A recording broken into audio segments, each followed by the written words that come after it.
Hi, welcome to the Culinary Classroom. I'm Michelle Bisbee, Culinary Specialist with the Maine Department of Education Child Nutrition Programs. Today we're going to be looking at ways that you can spice up your food.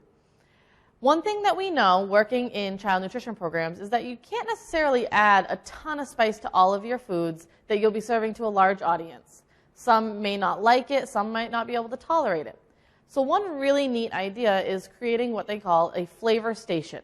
This would be a place outside of your service line that a kid could take their tray up to and season their food to their liking. Today we're going to look at 4 different spice blends that you can create on your own to give the kids a nice way to spice up their food without adding sodium to it. So let's get started. The first one we're going to look at is a spice that is great on potatoes. Very simple to make. We're going to use 2 tablespoons of dillweed,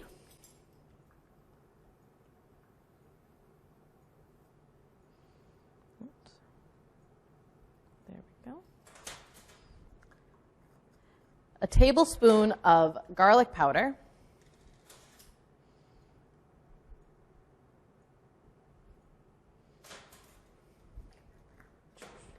a tablespoon of onion powder,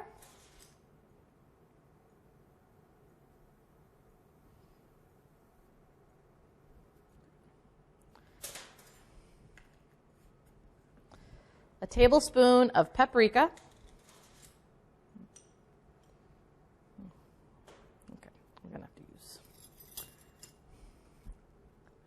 If you need to be able to get into the jar and your tablespoon won't fit, just remember 3 teaspoons equal 1 tablespoon.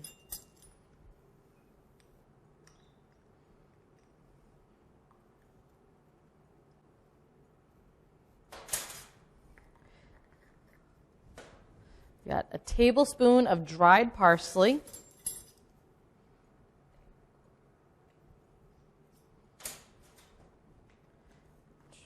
And then 1 tablespoon of dried sage. I'm going with my teaspoon measure for this one.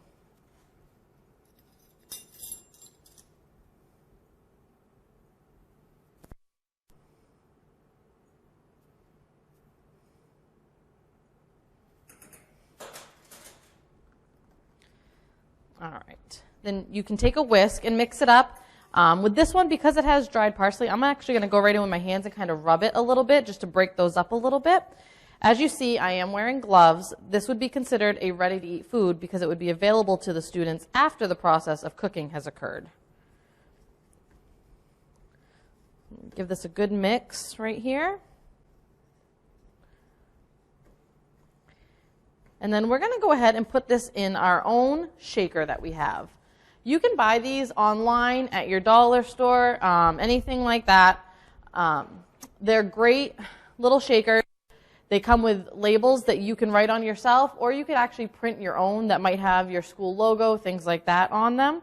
And you can give any of your spice blends a fun name if you'd like as well.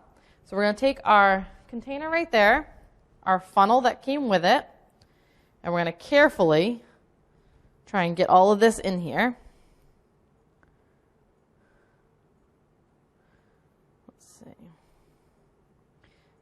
Another thing you could do is actually take a small piece of parchment and put the spice blend on there and fold it in half, and that will get it into that funnel a little bit more evenly.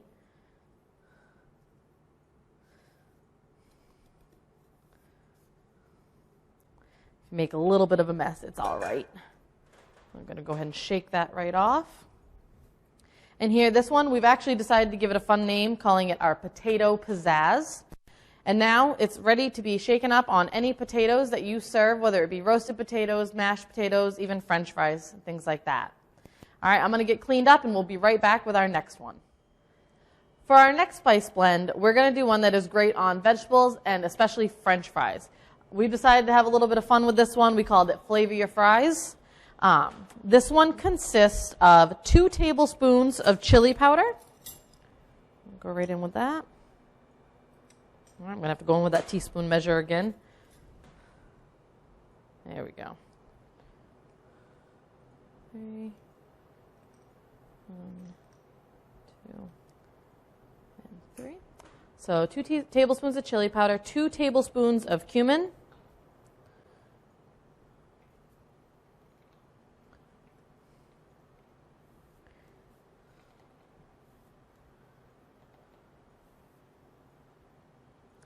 lost count. Let's see, a tablespoon of crushed red pepper.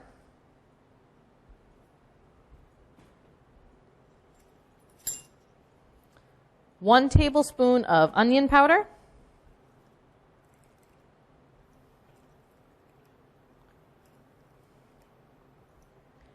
And 1 tablespoon of granulated garlic.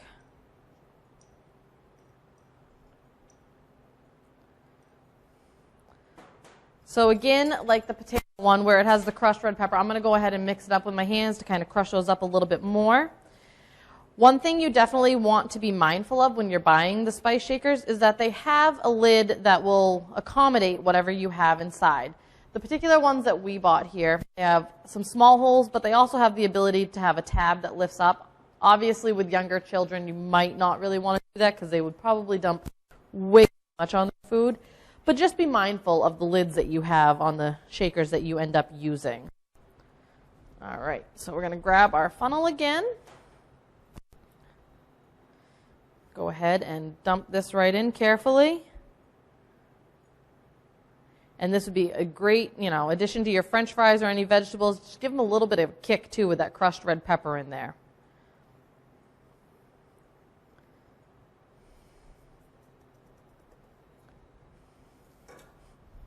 That fills our jar perfectly. Pop on that lid, and you have a great French fry or vegetable seasoning. So we'll clean right up again and be right back with you. For this next flavor shaker, this is going to be just a general vegetable seasoning, something that kids could use on any of their vegetables, especially if they like a little kick. This one does contain cayenne, so we just simply labeled this a spicy vegetable blend. There are a lot of kids out there that are exposed to spicier foods nowadays, so something like that might intrigue a lot of them, but where others might not be able to really handle it. So you add this to your flavor station to give those kids that spice that they like. So this one's a pretty simple one. Has 2 tablespoons of ground black pepper. We're going to do a tablespoon of cayenne.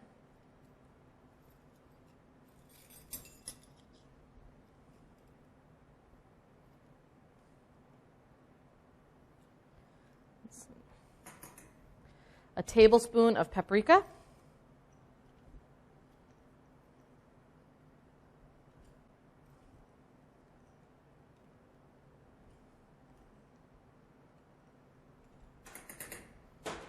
And we have a tablespoon of onion powder.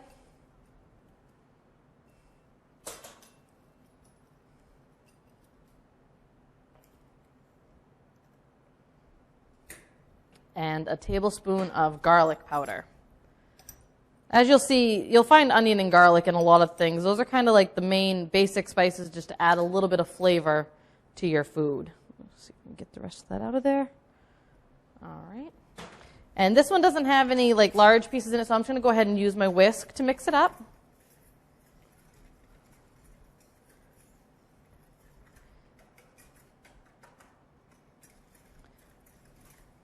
See any clumps, then I'd go ahead and go right in with my fingers just to kind of break them up a little bit.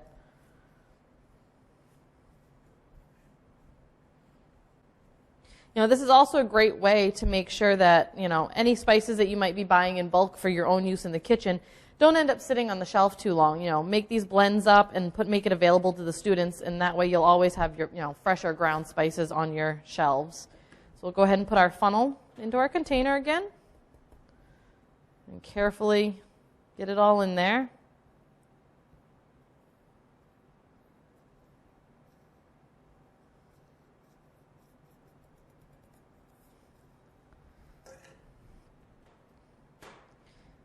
Now we have a nice way to add some kick to those vegetables to spice them up a little bit. This last spice blend that we are putting together is a fall favorite. It is pretty much identical to pumpkin spice, only we're excluding the allspice in our recipe. If you want to choose to add it in, that is completely up to you. This particular spice blend would be great on carrots, sweet potatoes, squash, or pumpkin if you even serve that in your kitchens. It can also be sprinkled over applesauce or on baked apples to really liven up your desserts as well. So let's get started. For this particular spice blend, we're going to need 2 tablespoons of cinnamon.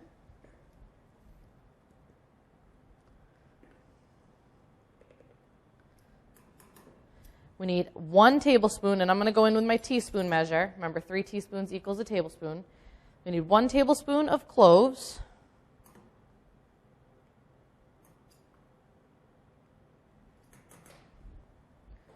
1 tablespoon of ginger.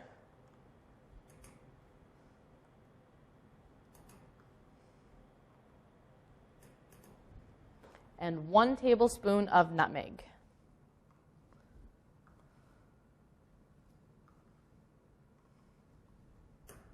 Once you get all of those in the bowl, you go ahead and take your whisk and mix it up until it's combined. Another thing that can be really handy is knowing how to make a funnel with parchment paper. If your funnel is either missing or dirty because you've been making other spice blends all day long, it really is just as simple as going ahead and grabbing a piece of parchment paper and making a cone out of it. You want to make sure the hole is big enough at the bottom so that the spices can go down in, but not so large that they end up spilling over the edge of the bottle that you're going into. Sorry about that. So I'm going to go ahead and stick the end of that right in the spice bottle. And I'm going to go ahead and dump right down the side of that parchment cone. And now you can use the parchment itself to help guide the spices into the bottle. Be careful because, as you can see, it can open back up and you end up with a little bit of a mess on your table. But if you just slide your fingers together, it closes that hole back up and you can shake the rest of the spices into your bottle.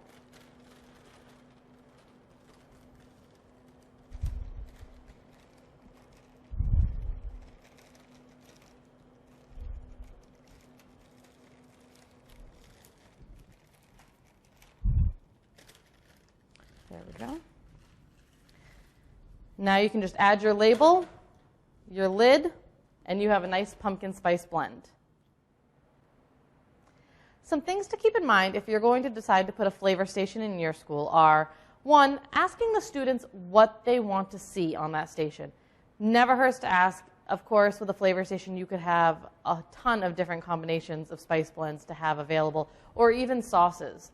Tabasco sauce is a great hit, any kind of hot sauce, things like that.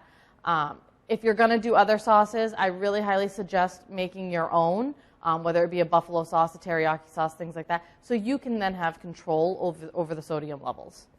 One thing to think of when creating a flavor station is when you go out to your local restaurants, what do you see available to you? You go out to a pizza place, a lot of times you'll see crushed red pepper or Parmesan cheese.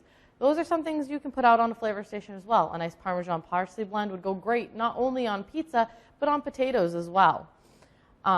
These recipes that we put together today, we found them from Team Nutrition Iowa.